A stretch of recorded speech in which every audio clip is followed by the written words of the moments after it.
여러분 안녕하세요. 생강남 ETF입니다. 간밤에 미국의 증시는 또다시 내려가면서 하락세의 흐름을 다시 한번 가져가는 것으로 보이고 있는데요. 단기간에 많이 올라가기도 했었고 역시나 기술적인 저항선을 뚫지는 못하고 그 아래서 박스권 행보를 할 것이 예상이 되고 있는데, 그런 간밤의 시장의 주요 흐름들에 대해서 한번 관련된 내용들을 살펴보겠습니다.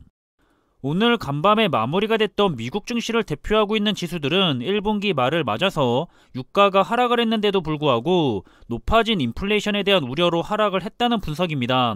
따라서 현지 시간으로 31일 다우지수는 마이너스 1.56% 하락을 했고요. S&P 500 지수도 마이너스 1.57%가 하락을 한 모습이고, 그리고 기술주 중심의 나스닥 지수는 역시 마이너스 1.54%가 하락을 하면서 이렇게 미국을 대표하는 3대 지수는 모두 비슷한 하락세를 보이면서 장을 마무리했습니다. 따라서 현재 시장의 공포지수로 불리고 있는 변동성 지수도 간밤에는 다시 올라간 모습인데요.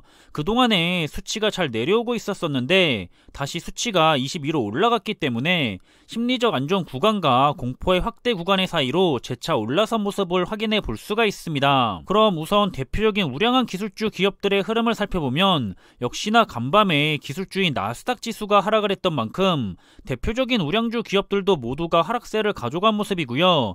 특히 이 중에서도 중국 기업인 바이두와 알리바바가 역시나 크게 하락을 했는데 자주 이런 모습을 보여주는 것 같기 때문에 이 중국의 두 개의 기업 때문에 코덱스 미국 팡플러스 ETF의 성과가 현재 1년이 넘도록 피해 아닌 피해를 보고 있다는 생각을 해볼 수도 있을 것 같습니다. 그리고 시간의 장에서는 다시 반등을 하려는 움직임들이 있기는 했는데요. 그 폭이 역시나 정규장에서 하락한 폭보다는 크지는 않았기 때문에 오늘 국내장에서 관련된 두 가지 ETF는 모두 하락하는 흐름을 가져가지 않을까 하는 예상을 해보고 있습니다. 그리고 우리 투자자들이 역시나 많이 투자를 하고 있는 대표적인 투자 분야들은 간밤에는 역시나 모두 하락세로 마무리했고요. 하지만 역시 시간의 장에서는 대체적으로 다시 반등을 하려는 움직임들을 보였었기 때문에 오늘 밤에 열리는 미국장에서는 다시 한번 좋은 흐름으로 돌아서기를 한번 기대를 해보고 있습니다. 그리고 S&P 500 지수를 살펴보면 역시나 시장이 강하게 예상을 하고 있던 강력한 저항선이죠. 4600선을 두고 역시나 잠시 위로 올라가는 듯 했었지만 다시 내려온 모습을 볼 수가 있는 것 같은데요.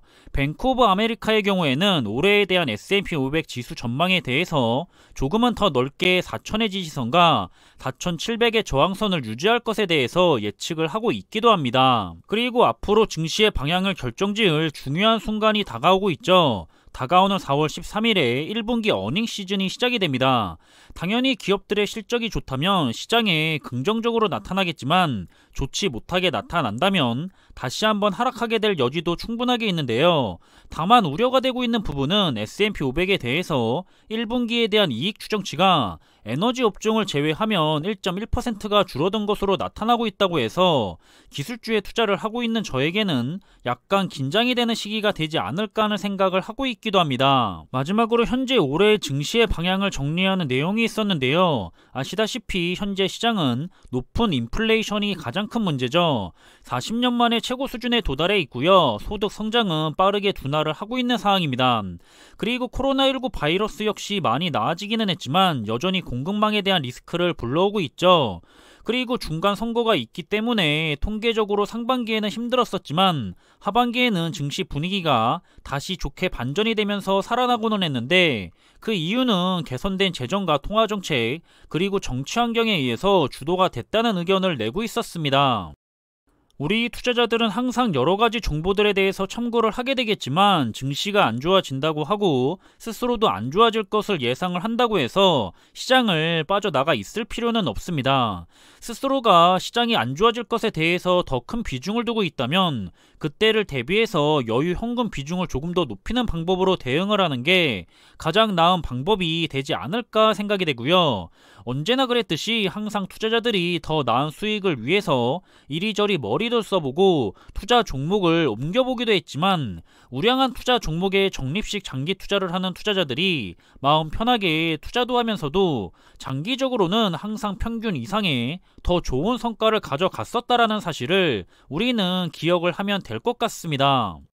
저도 역시 아직은 가야 할 길이 많이 남아있는 투자자이기 때문에 스스로가 단타 투자자가 아닌 장기 투자자라고 생각을 한다면 시장은 상승을 하면 자산이 불어나서 좋은 거고 반대로 하락을 해도 더 많은 수량을 모아 나갈 수가 있는 좋은 시간이기 때문에 역시나 장기 투자자에게는 좋을 뿐이라는 사실을 꼭 기억을 하시면서 좋은 투자 생활을 이어 나갔으면 좋겠고요. 그럼 이번에 준비한 내용은 여기서 마무리하겠습니다.